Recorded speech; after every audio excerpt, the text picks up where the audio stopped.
Yo entré a la iglesia en el año 69, me parece, no me acuerdo, ahí está escrito.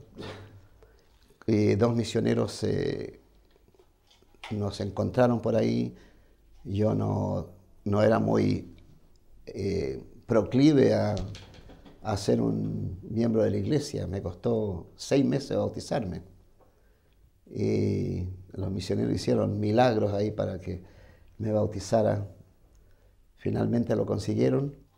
Al principio me mostré un poco renuente a entrar a la iglesia porque no podía entender ciertas cosas, ciertas normas que me mostraban los misioneros. Lo que me molestaba un poco era tal vez la rigidez que había en la iglesia cuando había que estar calladito, no se podía conversar. Yo había sido masón antes de eso, había pertenecido a la masonería. Y los masones son medios escépticos en cuanto a las religiones. Entonces tal vez eso me trancó. Pero después de haber visto todo lo que hacían en la iglesia, el compañerismo que había, el amor de la gente, nos quedamos ahí.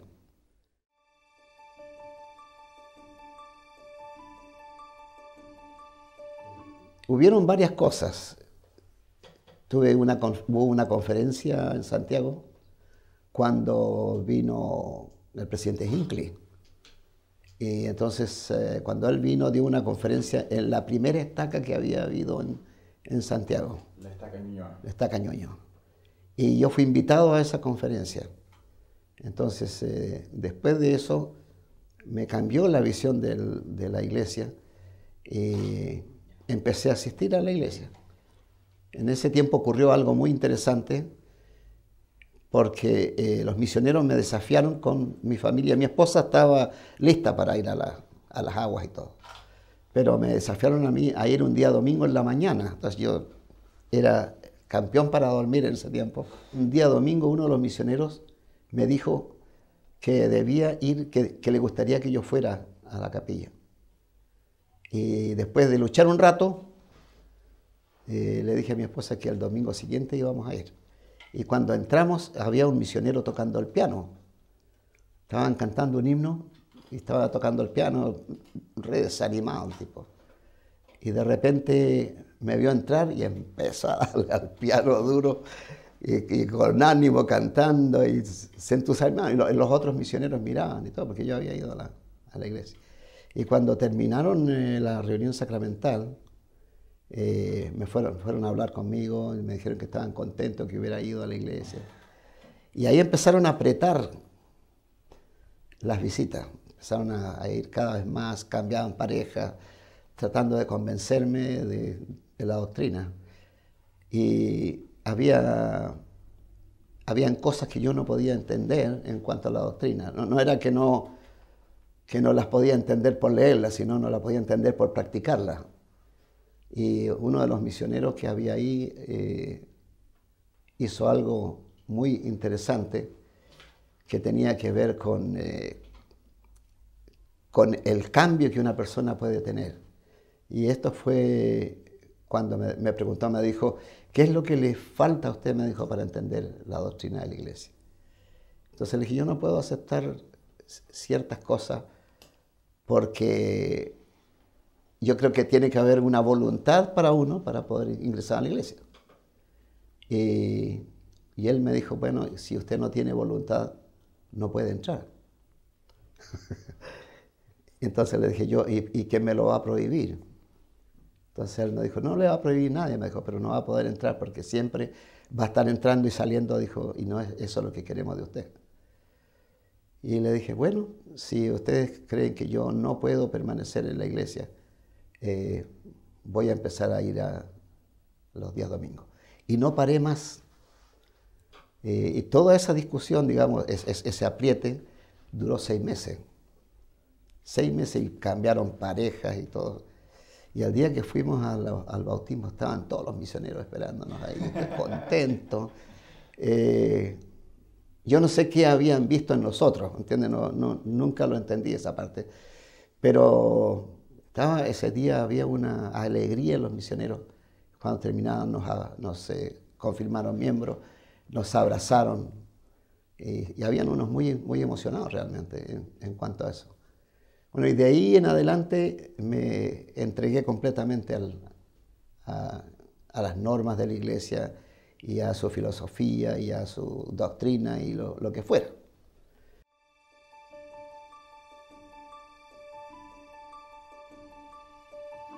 Me llamaron como presidente de la escuela dominical del barrio, después me llamaron como líder de los jóvenes de la iglesia y a presidente del quórum de élderes también. Y en esa época yo todavía no era un élder, pero habían transcurrido como 7 meses en la iglesia. Y en ese tiempo se requería un año. Entonces un día vino el presidente de la misión y me dijo, usted está súper preparado para ser un élder. Y le dije, no sé si estoy preparado o no. Entonces me preguntó varias cosas. Y en la conferencia siguiente me sostuvieron como impresionó también en cuanto a eso, fue que él dijo que habían muchas cosas para mí, conversando el día que me llamó para ser un élder. Me dijo, quiero que sepa que a los 7 meses le estamos llamando, no hemos llamado a nunca a nadie antes en este tiempo, me dijo, siempre esperamos un año, así era antes. Entonces, pero a los 7 meses él me propuso como un élder, vino el presidente, uno de los consejeros de la misión, me entrevistó y me propusieron en la próxima conferencia del distrito. Y entonces permanecí ahí, en esa posición, y además me llamaron a trabajar como supervisor de seminario en ese tiempo. Había entrado recién al seminario y me llamaron como supervisor. Y me quedé trabajando con eso hasta que una vez que estaba conversando con algunos líderes, dijeron, posiblemente este distrito va a ser convertido en una estaca. No tenía idea de lo que era una estaca. Y empezaron a venir visitas. Vinieron varios, en ese tiempo eran representantes regionales, americanos, y cada vez que venían nos me entrevistaban a mí y a mi esposa. Entonces, transcurrido el tiempo, se organizó la estaca de Providencia. Y yo llegué a ser en esa misma época presidente del distrito de la cisterna. Y cuando pasó ese año vino el élder Packer. Entonces pidió entrevistar a todos los líderes del distrito.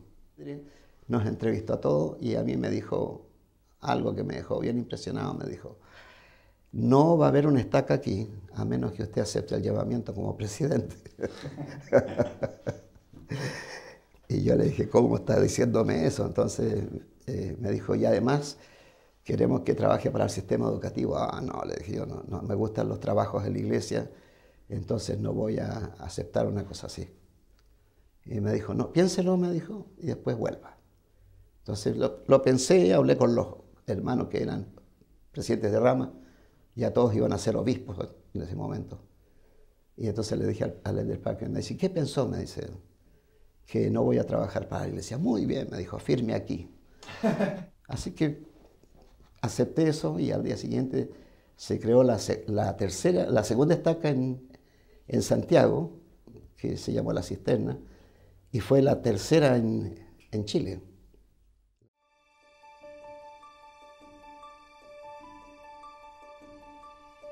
Cuando vinieron, me llamaron a mí como presidente del distrito, y el presidente del distrito, el élder Packer, vino y me dijo, generalmente el distrito dijo, trabajamos con él entre 1 año y medio, 2 años, hasta que esté maduro. Y me dijo, ¿usted podrá hacer algo como eso? Le dije, sí, me comprometo antes de 1 año a tener una estaca. Y él me miró y me dijo, buena suerte. Y fue muy bonito eso porque nos fuimos un día, la misma vez que fuimos sostenido como líder de distrito, al domingo siguiente nos fuimos a Melipilla. Y fuimos a una capilla que había allá, chiquita, y en esa capilla había un patio y un limonero.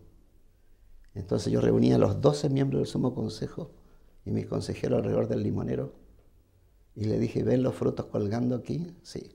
Bueno, quiero pedirles un favor grande, le dije yo, y un desafío. Queremos tener una estaca antes de fin de año. Eso era marzo. Le dije, ¿están dispuestos? Sí, estamos dispuestos.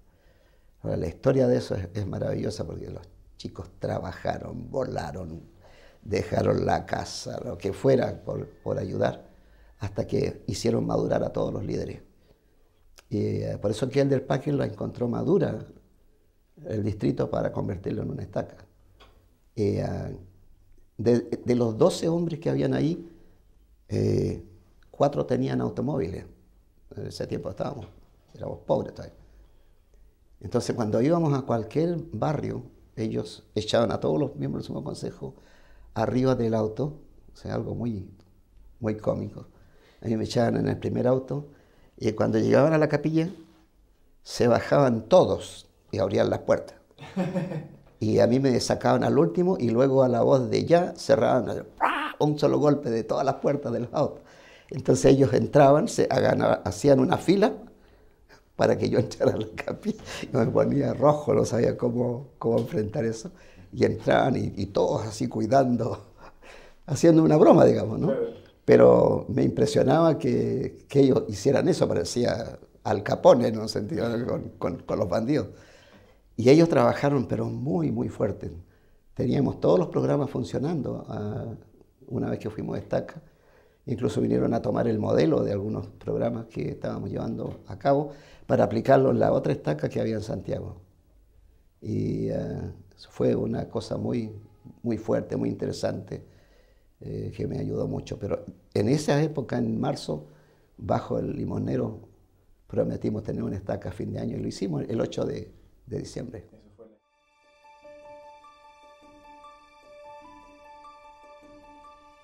Un tiempo, yo serví como 6 años, algo así, como presidente de estaca de la cisterna, y un día vino otra autoridad general y me llamaron a mí porque querían formar la estaca de El Bosque, la estaca del Bosque, que está a continuación de la estaca de la cisterna. Y esa fue otra historia también. Él entrevistó a todos los líderes y después los reunió y dijo, si el hermano Ayala no acepta ser el presidente de esta estaca, no hay estaca aquí. ¿Otra vez? Otra vez. ¿Y quién fue esta vez? El elder Farnsworth. Entonces, sí. Y cuando estábamos en eso, dijo, los que estén de acuerdo que levanten la mano derecha, y yo la levanté. Y los que están en contra, y yo levanté la mano en contra. Es que yo vivo en la estaca de la cisterna, le dije yo. Y los límites de la estaca de la cisterna, o sea, yo vivo en el límite de la estaca de la cisterna con lo que está haciendo usted ahora. Entonces, no se preocupen, me dijo, los límites los cambiamos nosotros. Y tiró la raya más adelante y me quedé dentro de la estaca del bosque. Y serví ahí como 3 o 4 años.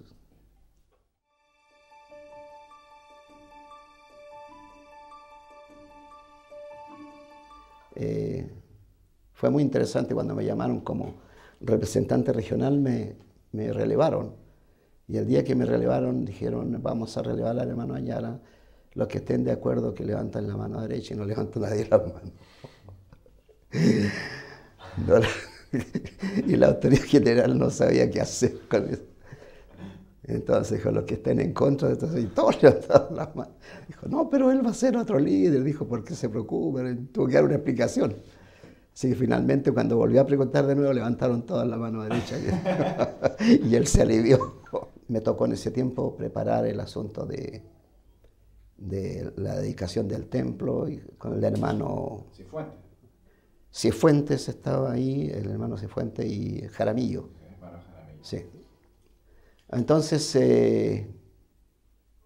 terminando esa época, me llamaron también como director del Instituto de Santiago. El Instituto de Santiago tenía 114 estudiantes. En esa época, siendo director del instituto, me llamaron como presidente de misión. Me llamó el elder Hinckley. En ese tiempo el elder Hinckley era consejero de la presidencia. Y él fue muy cómico para llamarme, ¿no? Me llamó a mi oficina y me dice, Eduardo, ¿Amas mucho a tu perro? ¿Tienes perro? Me dijo. Sí tengo. ¿Amas mucho a tu perro? Sí. ¿Y a tu esposa? También. ¿Y a tus hijos? También. ¿Y te gusta tu casa? Me gusta mucho. Bueno, olvídate de todo, me dice, te estoy llamando como presidente de misión. Y le dije, pero ¿por qué me voy a olvidar? Le dije, porque vas a ver la carta cuando llegue. Y ahí me designaron a Uruguay. Así que tuve que abandonar al perro y todo. No, al perro lo llevamos. Lo llevamos al perro. Dijo que no había ningún problema en llevar el perro. Dijo, si no es muy grande pueden llevarlo. Y era un perrito chiquitito, un Yorkshire. Entonces me fui como presidente de misión. Y después en ese lugar, en ese tiempo, con el instituto, cuando yo entré, habían 114 estudiantes. Cuando salí ahí, habían 3 sedes de instituto en Santiago, con un total de más de 1.500 estudiantes.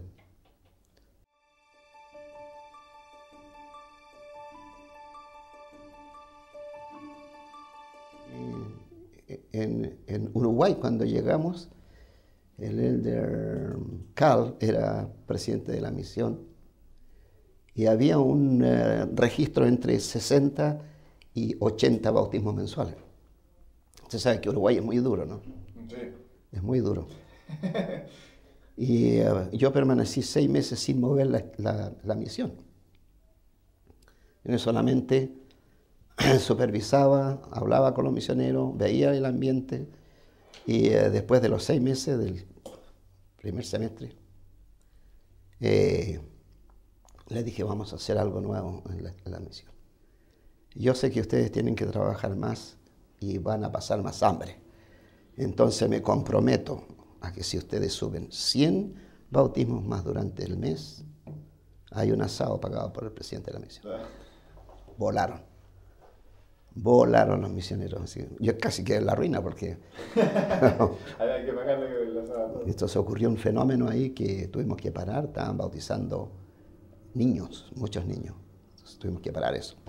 Había una rama que tenía 45 niños. El presidente de la rama, la presidenta de la Sociedad Socorro, una rama chiquitita. Y en ese tiempo llevamos a efecto un programa que creó el Elder Packer que se llama, que tenía que ver con las familias son eternas, algo así. Y era con un cassette y otras demostraciones. Entonces empezamos a recorrer toda la misión y empezaron sí, y con los cassettes lo hacíamos escuchar. Y habían misioneros que habían grabado cassette con música del tabernáculo. Entonces le decía, ¿le gusta la música? Sí, sí me gusta. Colocaban eso, ¿quiere escuchar este otro cassette? Y colocaban el de la familia Sana Eterna. Y ahí empezamos a bautizar y bautizamos buena gente. Muy buena.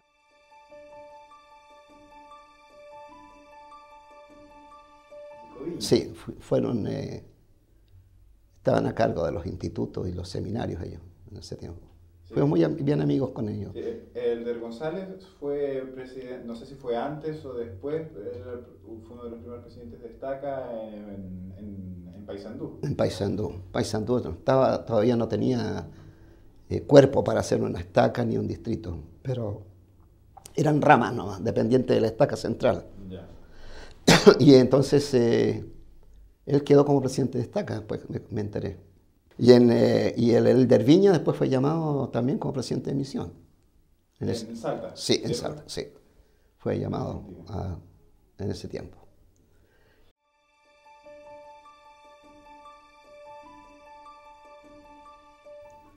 Y yo seguí sirviendo, después que terminé con la misión, me llamaron de nuevo como representante regional para servir en el sur de Santiago. Cuando me llamaron por primera vez, me dieron desde Quilpué hasta Arica. Imagínense el territorio, solo, no había otro representante. Entonces, en esa época, creamos 2 estacas más en Arica, creamos otra estaca más en Antofagasta, la estaca de Calama. Antofagasta fue la que creció más después. Y tuvimos muchas dificultades con Arica. El presidente de la estaca era medio político, entonces eso echó a perder todo. pero lo arreglamos y yo tenía que hacer varias cosas. Tenía que trabajar en el instituto como director, porque volví a ser director de nuevo. Tenía 7 clases semanales, 7 preparaciones diferentes. Tenía que atender el templo como representante regional a cargo de los asuntos eclesiásticos y además viajar al norte cada semana en avión, regresar del norte. Mi esposa con mi hijo me esperaban en el auto y nos llevaban por toda la zona para trabajar en seminario e instituto. Llegamos como a las 9 de la noche a la casa. Sí, correr y correr y correr y correr todo.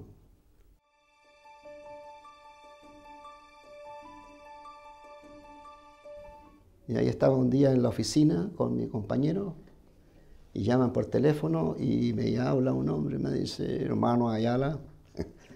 Le dije, sí, quieren hablar con usted.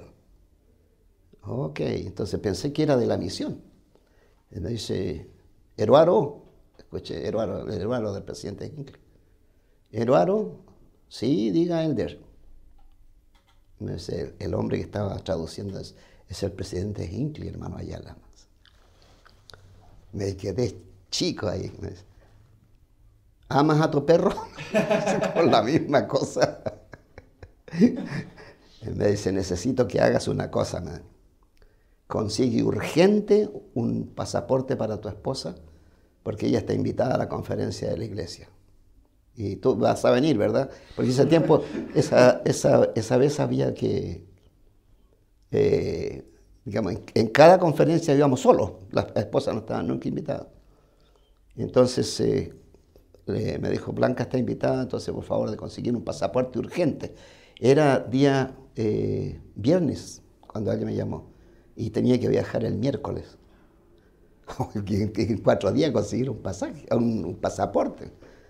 Entonces conseguimos el pasaporte y nos mandamos a cambiar. Y cuando llegamos allá nos dijeron que teníamos que, y trasnochado con el viaje, porque es largo el viaje, nos sentaron en la galería donde está, el pasillo donde está el secretario del edificio, del edificio de la administración. Y estábamos sentados con Blanca cuando de repente vemos aparecer como 4 o 5 apóstoles. Venían bajando un ascensor. Decían, hola, y pasaron ahí de lado y se metieron en una pieza al lado. Y me hacían así con el dedo. Entonces estábamos sentados y de repente se abría la puerta y aparecían las cabezas así. ¡Ah! Me hacían con el dedo. Yo decía, Blanca, ¿qué estará pasando? ¿Por qué me hacen burla? No sé. Y ahí entonces de repente sale la secretaria y me dice, Elder Ayala es el presidente y quiere hablar con usted. Me metí a la oficina grande, muy linda. Y entonces, y mi esposa también le pregunté, ella hablaba español, entonces me dice, no, ella no todavía. Así que entré ahí y él me hizo las preguntas de dignidad. ¿Estás pagando esto, qué sé yo, pagando la casa? Y haciendo las preguntas que son corrientes. Y después me dice, Blanca está afuera, sí, dile qué pasa. Así que salí. Y yo soñaba, porque me habían varios hermanos que habían recibido un llamamiento del profeta, contaban que se sentaban junto a la esposa con el marido y los hacían tomarse de la mano y hablaban para los dos. Entonces yo soñaba con que íbamos a tener eso ahí, para escuchar, que nos imaginamos que nos iban a llamar como misioneros en alguna parte, o de nuevo presidente de misión, no sé, era algo así. Pero cuando entramos, el presidente se levantó, le dio la mano a Blanca, le dice, siéntate allá, y tú acá. Entonces dije, pero es que se me derrumbó toda la ilusión de tener una entrevista con mi esposa. Y entonces él me dijo, ¿estás pagando tus diezmos? Sí, le dije yo. Y me hizo todas las preguntas de nuevo de dignidad. Y entonces me dijo, ¿eres un hombre completamente honesto? Sí. Bueno, me dijo, ahora tengo otras preguntas. Y en vez de mirarme a mí, miró a Blanca. Y me hizo otras preguntas y cuando terminó, se puso a llorar. Y me dijo, en el nombre del Señor Jesucristo te llamo como miembro del segundo quórum de los 70. Y vamos a ver dónde te asignamos. fin, etc. Esperamos que Latinoamérica crezca con el trabajo tuyo. Y se levantó, me dio un abrazo, abrazó a Blanca y me dijo, si Blanca hubiera dado una sola pestañada, no te llamo. Con las preguntas que le hizo, si hubiera dado una sola pestañada, no te llamo como 70. Y quedamos en el bueno. Esa fue la fórmula. Ahora, cuando llegamos al hotel con Blanca, yo me tiré en la cama y me puse a llorar porque no hablaba inglés, no entendía casi nada. Y le dije a Blanca, ¿qué vamos a hacer? Entonces me dijo, mira, no te desesperes. Y ella había traído mi bendición patriarcal y la leyó. Y mi patriarca había sido presidente de distrito y yo lo reemplacé a él. Entonces lo llamamos como patriarca a él. Y él me dio la bendición. Después de ser llamado patriarca, me dio la bendición. Y yo no sé si estaba influenciado porque yo era su presidente de Estaca cuando la leí. Me quedé mal. Había una parte donde decía, serás llamado para predicar el Evangelio en las Américas. Imagínense. Recorrerás las calles de los pueblos, dice, y hablarás en el nombre del Señor a toda la gente. Entonces le decía a Blanca, seguramente está asustado, por eso me está haciendo ese tipo de cosas. Y Blanca me dijo, ahí está la bendición patriarcal. Y salía. Nos pusimos a llorar. Una visión tremenda del patriarca.